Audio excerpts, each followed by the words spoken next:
Today we will learn how to use ChooseColumns and ChooseRows function in Excel. So these functions are available in Office 365. So this is very similar to take and drop function, but there are some additional features available here. So let's see some example here. Choose column, choose calls. It's asking for array, so this is my array, comma. So now it's asking for column 1, column 2, and so on.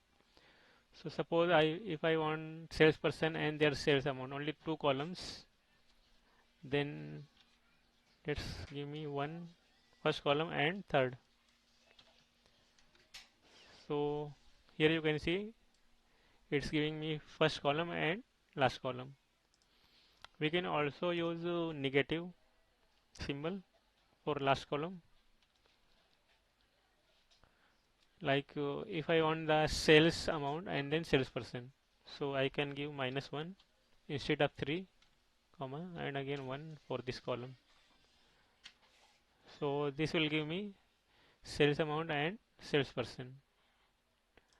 Similarly, we can also use ChooseRows function. Let's see some example of it. ChooseRows. This is my array.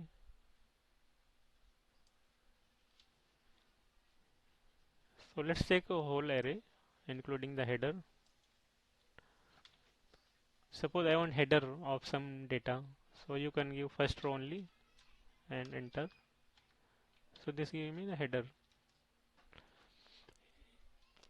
If I want some more rows, like I want 10 rows, so I will put 10 here, comma. Let's see what happened. Choose rows.